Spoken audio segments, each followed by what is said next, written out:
Muslin কাপড়ের মূল বিষয় হচ্ছে সুতা এবং এর বুনন প্রক্রিয়া। শুরু থেকে শেষ পর্যন্ত প্রতিটি ধাপে তাঁতির হাতের সযত্ন ছোঁয়ায় তৈরি হয় এই কাপড়। সুতো যত সূক্ষ্ম হবে কাপড় ততই মসলিনের আদি বৈশিষ্ট্যময় হয়ে উঠবে। সুতার সূক্ষ্মতা পরিমাপের এই হিসাবকে বলা হয় থ্রেড কাউন্ট, অর্থাৎ প্রতি বর্গ ইঞ্চি কাপড়ে লম্বালম্বি এবং আড়াআড়ি কতগুলো সুতা ব্যবহৃত হয়েছে।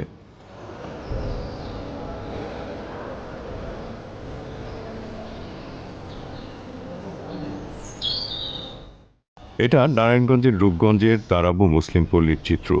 দেশের বিভিন্ন স্থান থেকে বাছাই করে আনা প্রশিক্ষিত নারীদের হাতে তৈরি হচ্ছে প্রায় ২০০ বছর আগের ইতিহাসের পাতায় বইয়ের ছাপার অক্ষরে স্থান পাওয়া ঢাকার মসলিন।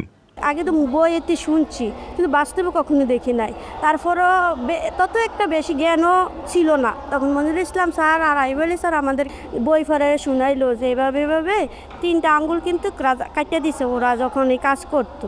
তখন আমরা একটু ভয় পাইছি যদি আমাদেরও কাটিয়ে দেয়। তখন স্যারের কাছে গেছি, স্যার আমাদের আঙ্গুল যদি 3টা কাটিয়ে দেখি কেমন হইব, আমরা গরিব মানুষ। তখন স্যারে মুচ্ছে হাসতো। হাসার পরে কইছে না, আপনারা এরকম হবে না যে আপনারা হাত কাটিয়ে দিব, আপনারা করেন, কোনো ভয় নাই। তারপরে আর আমরা সাহস পেলাম।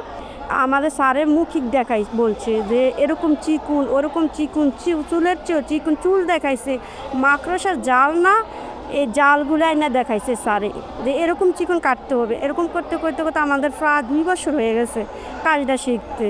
তারপর আমরা শিখলাম, শেখার পরে আমার কাজ ওকে হইলো, আমার 500 উপরে কাউন্ট গেল, 600 কাউন্টের মতন গেল। তখন স্যার বলছে তোমারটা হয়ে গেছে, এখন তুমি কয়েকজন লোক দিলে শিখাতে পারবা? তারপর আমি বলছি জি স্যার শেখাতে পারবো।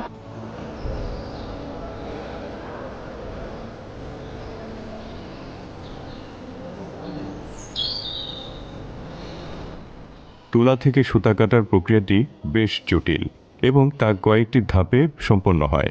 যে 3টা অঙ্গুলি সুতা কাটতে ব্যবহার করা হয় সেগুলোর যত্ন নিতে হয়।